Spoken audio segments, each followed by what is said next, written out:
Saseni, mkofiti, manze nimewa miss. Welcome to Cele's Reflection, another episode where we get to learn. Kwanza this one, I feel like we'll get to hear a story that maybe itanisaidia mimi, wewe, ama somebody else. So welcome to Cele's Reflection. I have a very amazing, wonderful guest. Anaitwa Edwin. Edwin, please, ebu jintroduce. Wasikie sauti yako. Venye nimeipenda. You're blushing. Kiasi tu. Hello guys, my name is Edwin and I am a mental health advocate and founder of Mentally Unsilenced, where we talk about mental health and we discuss issues to do with mental health and everything. Yeah, as you've heard, Edwin is a founder of Mentally Unsilenced. Yes. Hakuna kunyamaza. We talk about it. And that's why Edwin is here.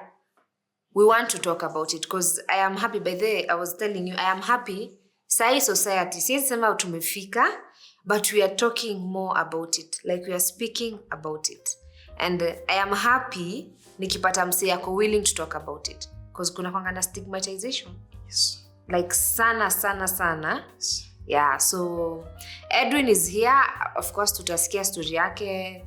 Tuone venye iko. Yeah, so Edwin, swali tu ya kwanza. You have like a day job? Yes, I'm an accountant by profession. So you work basically 8 to 5? 8 to 5, yeah. So si ati mtu mwenye amekuwa na hizo issues ama nini haizienda job?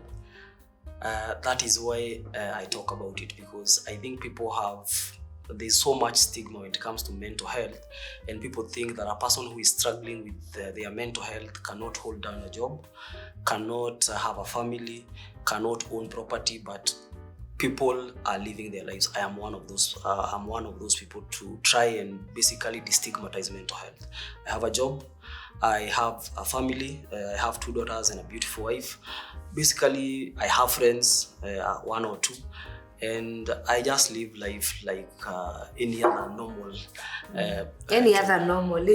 Normal. But, I think people have tried to look at mental health or a person who is living with a psychosocial disability as somebody who cannot, is not normal. Operate normally. They define, I think there is what society has defined as normal, but I'm here to tell people that being the person I am, I'm still normal.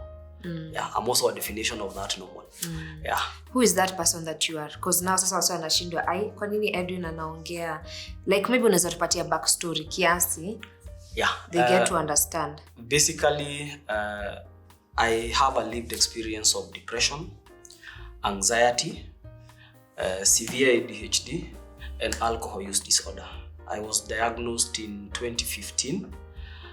By the time I was going for treatment in 2015, I was in active addiction for 12 years.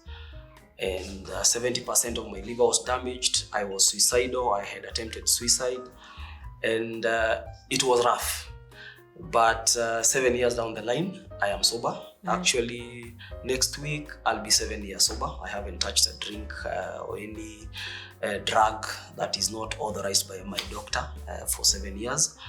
And I'm living life. And the diagnosis that I got, I think, was one of the best things that happened to me, because I actually didn't know what was wrong.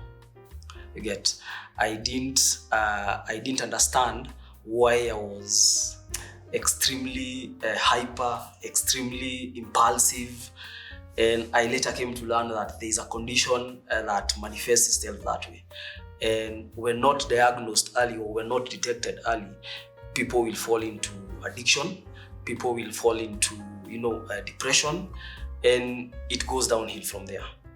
And I think it's important to let people know that what I'm going through or what I've gone through is not something out of the blues. 1 in 4 people will experience a mental health problem at some point in their lives. And when that happens, there's a lot of stigma that is attached to it.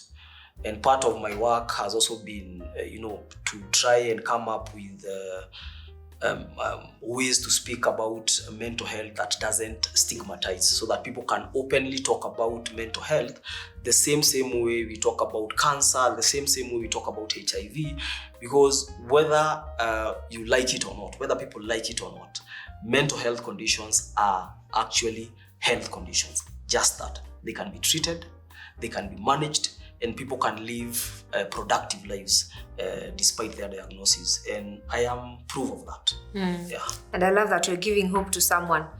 Mse aseme kai kama it was 12 years. Yes. Now you're going to mark 7 years without. Yes. So kuna mse pale nje anasema manze mimi siwezi. Edwin is here anakwambia you can. It is you to make that step ya kuamua you can. But now Edwin umesema you are diagnosed with so many, I think you've counted 5 or 4. Yeah. Hapo kuna anxiety. Yes. Kuna the initials that you've said that are ADHD. Ziyata atujui.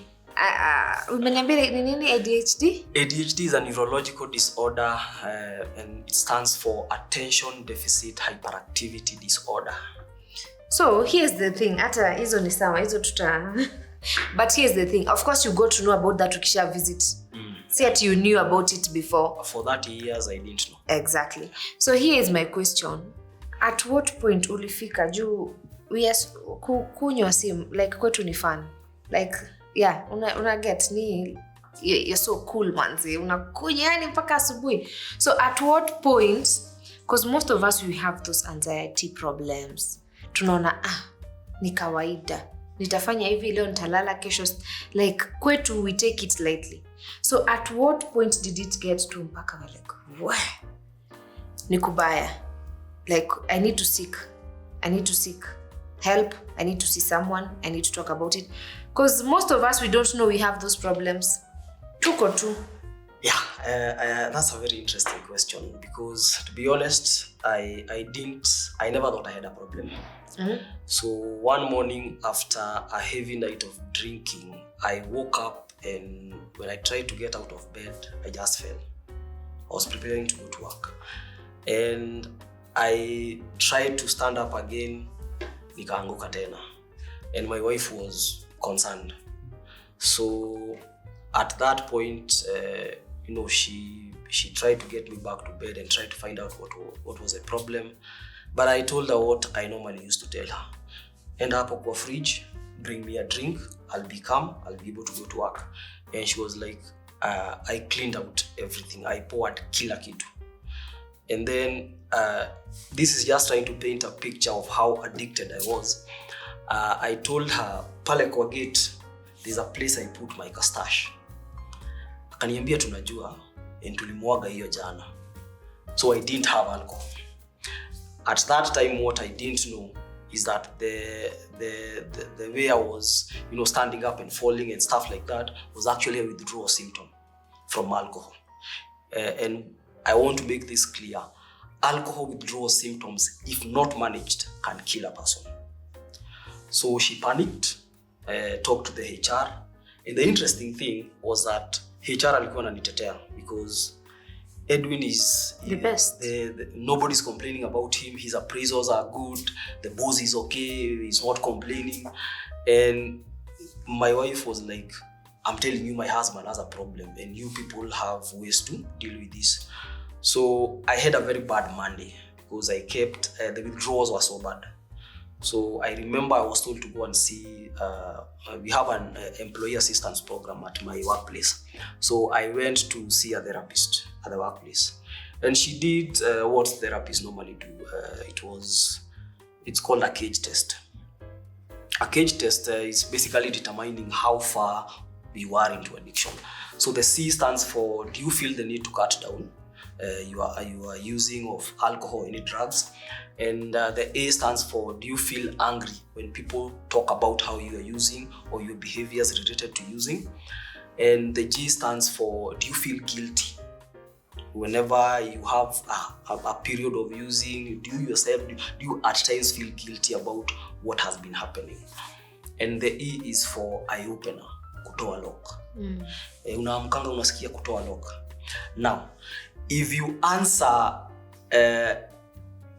all of them, any of them, yes, you need to think about your drinking and stuff like that.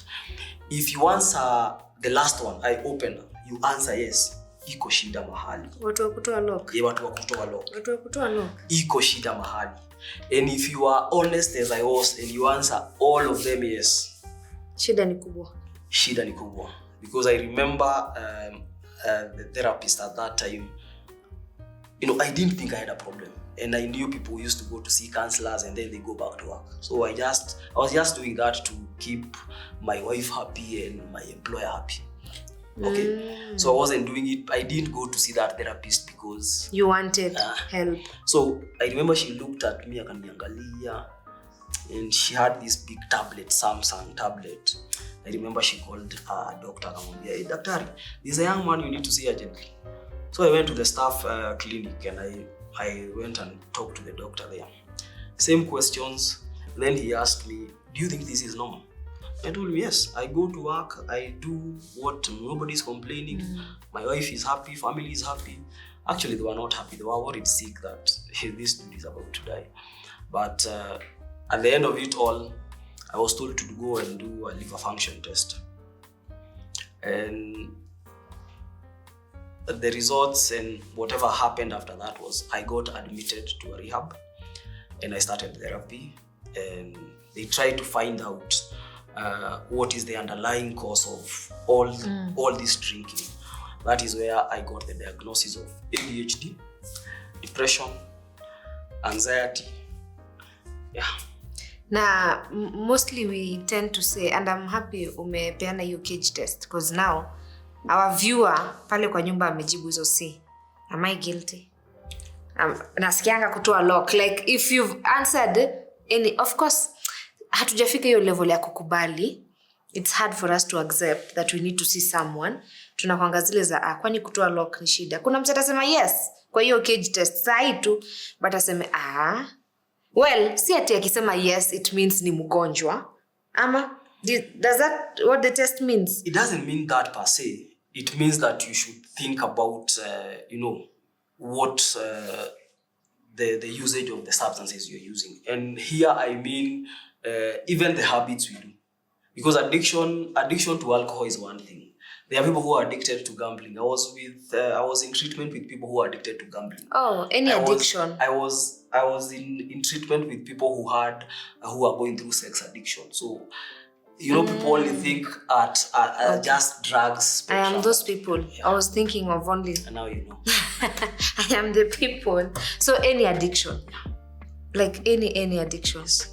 Oh, so my point to the viewer was, wengi wetu tutapuuza, we will cage test, kwani kutoa lock, tuko na sherehe, wacha tupige sherehe, mimi siwezi kuwa mgonjwa, until that moment tutaamka kama wewe kando ya bed tuanguke, and we don't know kama tutakuwa na our wives ama our husbands ama someone to help us. We don't know kama we'll have the support system that itatuambia go see.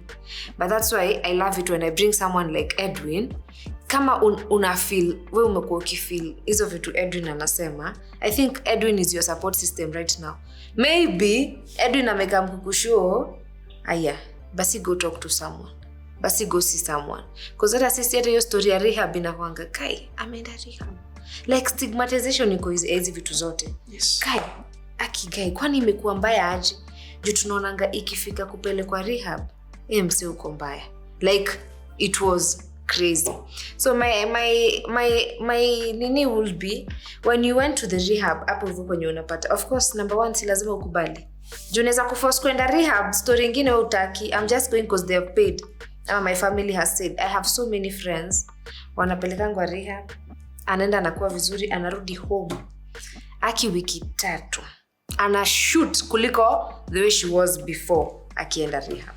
Like ana come home, mama ni stress, mama anas, our parents, the way they support system ikitry kukusaidia na una feel, we feel like we also feeling with you. So my nini is hapo rehab, like nimesema rehab kama mkamba hapo kwa rehab. Edwin unaweza cheka, mimi ni mkamba by the way, sikukuambia. Hapo kwa rehab. Hapo kwa rehab, was it easy to adjust? Like knowing that all of a sudden I didn't think I'm sick. All of a sudden it's moving from 0 to 100. Nimeanguka, nimeenda hosi, nimeambiwa vitu, nimekuwa diagnosed na vitu sijui ni. I was just having fun. I was taking my alcohol, naenda job. I was perfect in the office. So how was it after joining rehab? It's not easy. And before you actually come to terms that because a person who is in active addiction, everybody else is the problem. Okay? So you people are the problem. Yeah. I'm not. Me, I'm good. Mnanionea, stuff. It is my money. Yeah. So at the end of it all, there is a point ilifika, I think towards the third week in treatment, I now started accepting that, okay, the way I've been living my life is not really good and some things have really gone off track. You get? And that is what now kind of clicks. It's not for everyone. I think I'm just lucky I did. Because there are people who will still be in denial even after 3 months of treatment, or even after 6 months of treatment, or whichever time they are in treatment. There are people who will be, still in denial. And it's very unfortunate, but it happens. So personally, I think the third week, that is when I actually accepted that, okay, I have a problem with drinking. And at the same time, now that is when a lot of intense therapy that had started, that is when now they started kind of understanding also, this guy is maybe going even through depression, all that. It doesn't just come just like that. There's a process. People will try to understand, you and your therapist and your treatment team, they will try and understand, why is this drinking this way? Are there any other issues that are underlying? Do you have mental health conditions like I did? Do you have family issues? Whatever is going on, they will try and understand. Because if I went into treatment and I only got treated for the alcohol use, I definitely would have, chances are high, I would definitely have relapsed by now. So you need to, the treatment that you get should be so comprehensive that it tries to understand what is behind that addiction, because addiction is just a symptom. Yeah, so why are you drinking? Yes. Nyumbani kuko sawa? Yes. Bibi yako sawa? Yes. So all those questions, and again, until you accept. Yes. Because I can say no. You will. Bibi yako sawa? Yes. And the other interesting thing, you will get a diagnosis. Like my suicide attempt in 2011, I had taken it as just that, nothing more. It's just nilikuwa na ujinga. But I didn't know that was depression. And I didn't know that even before I attempted suicide, because now I had to be honest with my therapist and tell them how I've been feeling of late and where all this started. It came to a point where it clicked in me that, okay, I'm the guy who used to make fun of people who died by suicide. And I was suicidal because I was depressed and I didn't know about it. Or I thought it is just the normal way to go about things. Now you're being told you can get therapy for this, you can be put on medication, and life can actually be okay. So there's that, I think it's aha moment that, Allah, ni mimi. Nani after amekuchunguza sana? Yes. And you have to be honest with yourself. And a very good treatment program will even include your family. Because for a condition like ADHD, I have always had it. I was the naughty kid who used to perform so well, but at times so bad. You get, that is a characteristic of having ADHD. At times you're doing so well, and at times you can, there is what we call hyperfocus. If I'm interested in this glass and I want to know how this glass is made, I will hyperfocus on everything to do with this glass. And by tomorrow morning, I'll tell you, we do this. You get. But if I'm not feeling it, you won't even see the glass. It happens even at the workplace. At times, especially even when on medication, I will walk into the office and what you can do for the whole day, I will do it in about 4 hours. But the same task, if I'm feeling off, even if you put a gun to my head, even if you tell me you're going to fire me, chances are high I will not do it. And that is one of the misconceptions of some of these mental health conditions, because people feel or people think that you're not applying yourself too much. You are not applying any effort to do something. And at times, you have medication, you've been going for therapy, but mental health problems, it's not something that you can predict. I can wake up today in the morning and I feel off, and I've been doing therapy, taking medication as prescribed. I'm doing everything right. And for a neurological disorder like ADHD, the way my brain is wired is very different from yours. I have a problem with, I don't want to get too technical, but it's called executive functioning of the brain. So the way you can be able to prioritize tasks, mine are just mixed up. You like planning? Yes, it's a struggle at times. You get medication helps, but not at 100%. Like I just took medication when we were taking tea, and that medication, the way it works, it's released in bits for about 8 hours. So after 8 hours, you'll find that my concentration is a bit off. I'm a bit hyperactive. For a person my age, I can jump around like a kid. I can be with your 2-year-old and tutacheza kama watoto. You will wonder, get. Basi tutasema Edwin ni mzuri na watoto. Yes, but there is a time that I won't feel like I even want to talk to you. I'm just off. And during that period, Edwin, okay. Hey, I am getting to hear a lot from you. Ile ukweli, sijawahi keti hivi one-on-one sana. Like, I won't lie. So, right now I'm asking myself, umekuwa ukimeza dawa ever since? Like, every other day, after 8 hours, ama nimeze 8 hours ni function, then I go rest. Ama after every other, like how long have you been taking this? For depression and anxiety, I took medication for some time. Once I was stable, I was cut off. But sometime 3 months ago, I was having a very bad depressive episode, so I went back on medication. But now it's being tapered down. Okay. Now the interesting thing with ADHD, I have been on medication since August 2015. I have been taking medication because it does help. And interestingly, there was a medication I was put on, and at one point it's just stopped working. So I had to be switched. So I'm on a different medication now. It works.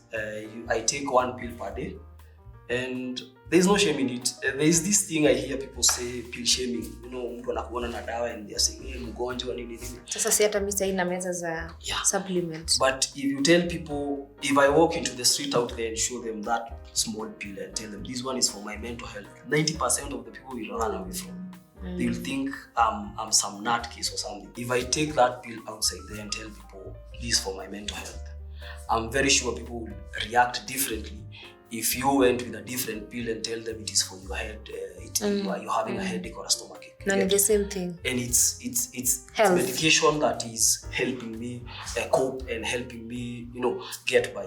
Just like you take medication when you're feeling, when you're feeling off with any other condition you get.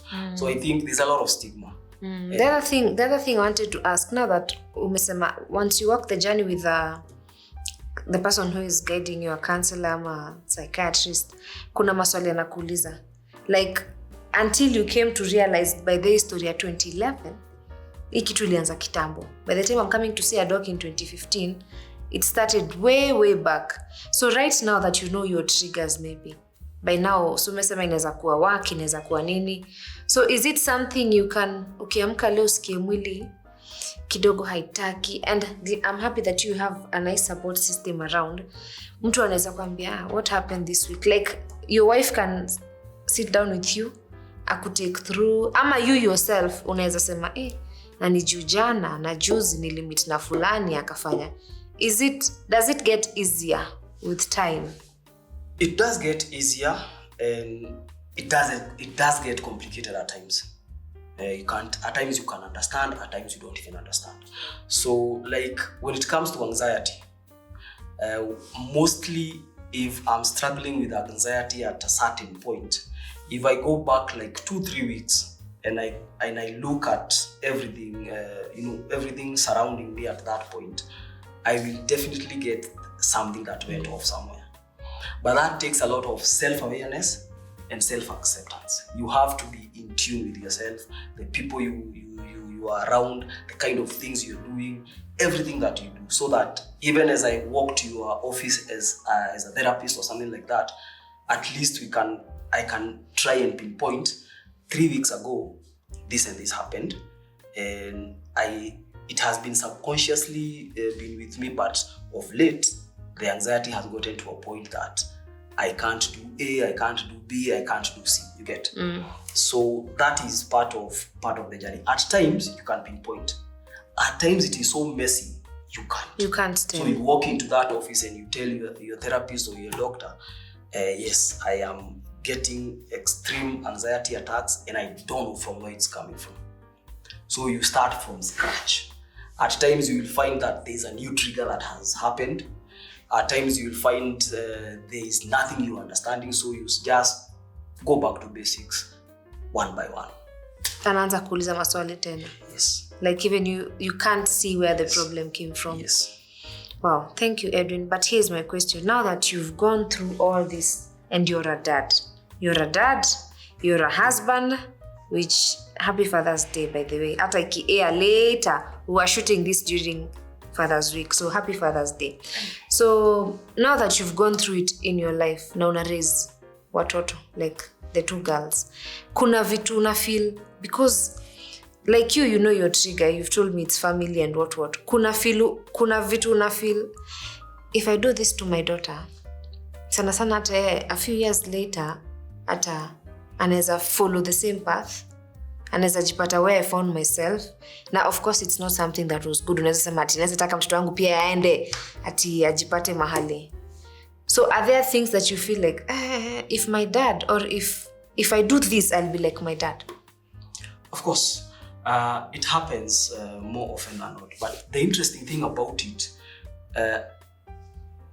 like with the diagnosis I have, there's a high likelihood, especially ADHD, that my kids might take after me. So they might have ADHD. And one thing I realized after a lot of counseling and going back in time and looking at my life, I realized that I received a lot of punishment, ile kuchapwa from teachers. Tulichapwa. Hata sisi tulichapwa. Tulia. I received a lot of punishment for things that at that time didn't really make sense. So I have failed a maths test. Why are you beating me? And last time I had performed. You get? And at that time, parents and teachers, they didn't understand that there is a condition like ADHD. You get? That affects your performance. So if you even right now went and spoke to a professional like a psychiatrist on ADHD, they will tell you exactly the same thing. There is that fluctuation, especially if it is undiagnosed. So if you are receiving corporal punishment or any kind of punishment because you have failed a math test, you are forgetting that people with ADHD are also very creative. You get? So I don't have to be a math whiz to succeed in life, and I don't have to get beaten for it. So if my daughter brings me a report card that says she has not done well in math or any other subject, I should not take it the way I saw, the way it happened back then. I'll not yell, I will not, start pinching her or some kind of discipline that people think that is helping. It makes us resent school. Me, I resent school 100%. Even me. You get? Because a school is like unaenda kusoma upate karatasi. But what else? Some of the things I have done in the mental health space, they have really opened me up, and people actually think I'm so learned. I am not. I'm creative. It's my brain. So if I'm able to nurture that, and if you are able to nurture that in our children everywhere, we will stop this craziness of beating people because they failed in math. That happened to me a lot. And I came to realize that after talking with my doctor and therapist. You get? And even my family came to understand, okay, we didn't know. Honestly, they didn't know. Back in the 90s when I was going to school, they didn't know this stuff. And even now, some of them don't know. Bado tutachapa question 1, how many of you hakupata? Yes. Utatandikwa up to question 15, zote ukupata. Me, I received that. Yeah. That's what I'm saying. And unfortunately, hata sahi kuna walimu hawajui hizo. Yes. Good thing you and maybe me, mtoto wangu akikuja amefail maths, I know maths is not everything in life. Ndamuuliza na anakuanga aje kwa class? Is he social? Like things that we don't do on paper. Anajua kuji-express. Anasemanga, can I go to the toilet? Then he's good. So mathematics, it's not the end of... Unfortunately, wazazi wetu wako wanajua hizo vitu, Edwin. Ilikuwa lazima utandikwe na mzazi, utandikwe na... So even we can't blame them that much, because even us, we are learning these things now, the same way you're saying. Until you went for all these classes, ndo ulianza kurudi nyuma. Way back. But now here's the last question. But I am sure nimeuliza Edwin maswali mingi before tukuje hapa, because it's my first time sitting one-on-one with someone who has gone through it. Good thing you're talking about it, but there's still a lot of stigmatization. Venye tu hata umenionyesha mimi sijaiona hiyo dawa. Like it's my first time ever. Sikushtuka. Iko sawa. Like sikuona umeshtuka. Ni juu expect, it came so off guard. Na juu dawa ni hata haijaka imeka tu Panadol. Inakaa Panadol. Exactly. So sikushtuka sana. But it gives you a small head. Unataka sana nijaribu. Yeah, but sasa Edwin, thank you so much by the way for coming. At least we get to hear such things and learn. Na the you're saying mentally unsilenced, we need to talk more about it. Basa sisi tunangojea mpaka msee anajimada. Tutasema kaina unajua msee akuwa fiti na alikuwa na marafiki. Actually, you've told me about yourself. You don't have so many friends, but you have a very nice support system, which I love, because we don't need many friends to have a good support system. Yeah. So after your journey, after your experience, that's when you decided to come up with Mentally Unsilenced. So sasa ebu tueleze Mentally Unsilenced. What do you guys do? It is very new. I think maybe a month old after registration. But what we are focusing on is one, having open and candid conversations on mental health. Because one of the biggest issues that face mental health, even globally, is stigma. And even if you have the right kind of treatment facilities and people to deal with the mental health issues, if you don't work your way to dealing with stigma, that person will never be open enough to go to a hospital or to even ask help. So Mentally Unsilenced is also giving a platform for people to have that help-seeking behavior, because a lot of people don't know how to ask for help. So advocacy in terms of destigmatizing mental health, that is one. We're also looking at workspaces, because I'm an employee. And I'm telling you, from where I sit, the workplace has a long way to go in understanding mental health and how to go about it with their employees. Because most employers go up to the insurance part, where everything is catered for by the insurance, not forgetting that this employee will come back to work. And some of these issues are more of lifelong. You get? Some will be on medication for the longest period. So if you have an employee who is 25 and is going to retire at 50, at 55, about 30 years will be going up and down. So what does the workplace do about it? Because you just won't fire them. You get? So how well can we equip the leadership in workplaces to actually better understand their employees and the needs of the employees? Because at times people are just stopping at self-care. You take people to a retreat, you have an organization, team building, but there's more to dealing with mental health and actually maintaining the mental well-being of your employees than just going for retreats and stuff like that. People need to have very in-depth conversations and have a very robust peer support system at the workplace. Okay, so that is about Mentally Unsilenced. And it's just like I said, it is fairly new, and we'll see where it all goes. Tunaweza wapata aje? Just in case nimewatch nikafeel I need to talk to you. Facebook, you have there's a page, Mentally Unsilenced. There's a Twitter handle at Unsilenced. M and U is capital, but just one word. Yeah. Okay, that's nice. So after all this period, I'm assuming a lot was changing in your life. Like, nimefikiria tu sahi, huwezi enda rehab for how long were you? 3 months only. Oh, so a lot was changing. Like friends, family, how was it? Ulipoteza, uliongeza?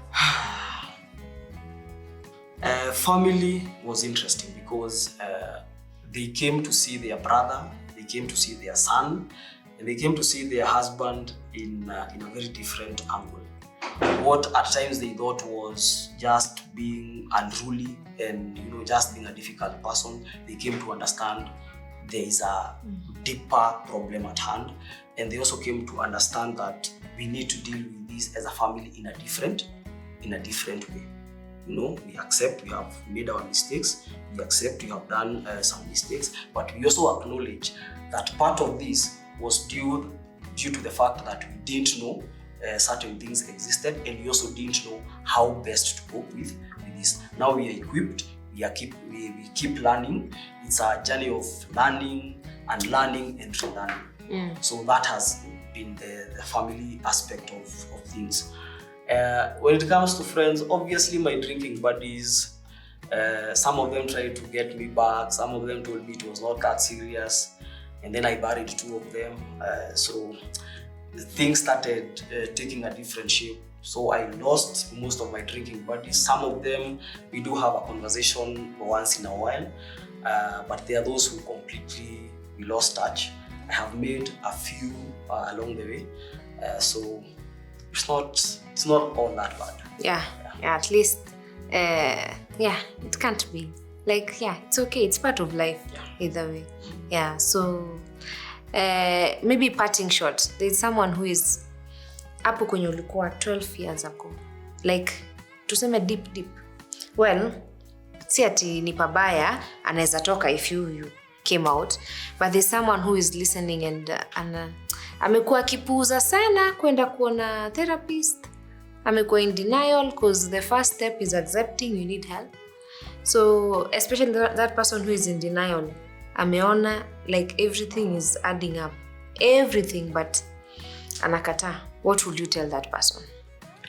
To any person who is in that space of addiction and mental health issues that they can't comprehend, I would say there's hope. There's hope and there's help. And it is actually easier said than done. They'll have to do a lot of work, even personally. You have to do a lot of work. And the good thing about it is when you start, you will find this whole community of people experiencing the same issues or in a similar position who are willing to help, who are willing to support, who are willing to listen. So you are not alone. And it is a journey that is very personal, but also very communal in a way. You feel that you are alone, but at times there are so many people who are in the same place and trying to get better. So we have a lot of spaces for that. So there is hope and there is help. And for the others out there who actually, for one reason or the other, they don't know about mental health, or they choose to be ignorant of certain issues. Mental health issues is not a curse, it's not witchcraft, and it's not because you didn't pray enough.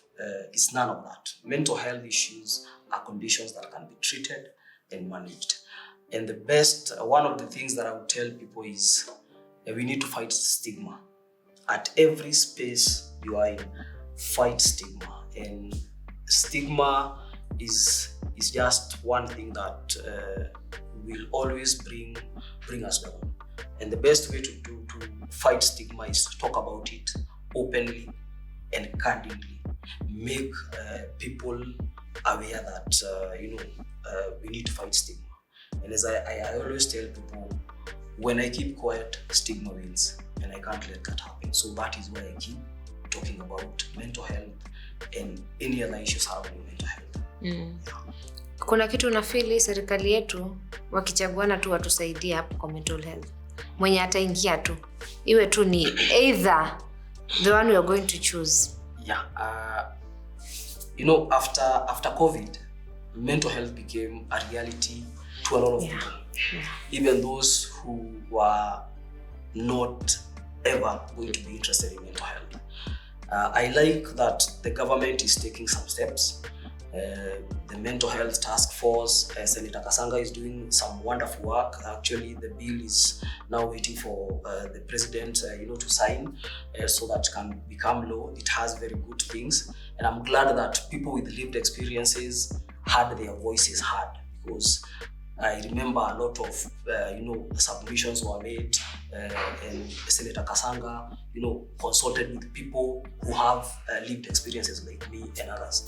So those are some of the strides that the government is doing, but that is just a start. It is good and we love it. We really people need to accept that at least the slow journey has started. So more of us need to continue championing mental health, and whichever government comes in place, I really hope that they will take that step to actually make mental health a priority, because it needs funding, it needs policy, it needs better legislation and stuff like that, and it is each and every person has that responsibility, and our leaders they need to come to terms with that. Thank you so much. Like for a very long time sikuangi serious hivi on set. Like nakuanga zile za but well, it feels like it's a bit sensitive. It's a sensitive issue as much as nika cancer. Hatuwezi kaa hapa cancer tunacheka. The same way we are saying they are both about health. They are both matters that are there in the society. As much as tunatakanga tusizione ziko, they are there. You said 1 in every 4. Yes. In this room we are 8, so around 2. I'm represented. I'm one of those in these 4. So we are looking for 1 more. Yes. Yeah, so we need to stop with the stigmatization. Tukubali, tusaidiane, support ni ya maana sana. Let us talk to our friends, our neighbors. Ni venye sahi maisha, kila mtu anasema maisha ni yako, kila mtu maisha yake. Imefika mahali kila mtu anajisort. Hata kwa matatu kitu kakufanyikia, woi, like tutakuondokea zile za jisort. But thank you so much Edwin for sharing light to us. I know tumesaidika wengi sana. Ile on a serious note, me being number 1, I'm going to think about whether nilichapwa sana. Sasa siko sure kama inaweza kweli niingia mahali. I know it doesn't mean necessarily kama ulinini huko, but kuna hiyo sometimes I'm also maybe I am too hyper, sometimes I am too low. So I want to be self-aware. You need to know yourself. Ndio jua kama uko in the limits, uko kwa border ama kuna extremes uko nazo. But bottom line, we appreciate you coming. Asante sana, and having a man talk. Bwekele uzito. Wanaume haongeangi.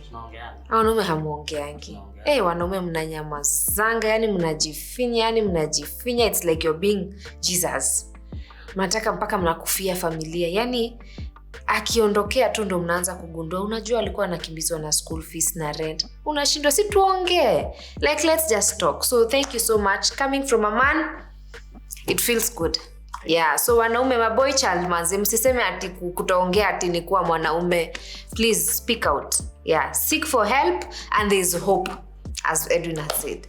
So that's it from us today. Edwin, unaweza waambia kwa heri? Bye. Thank you guys. See you next week for our next episode. Bye.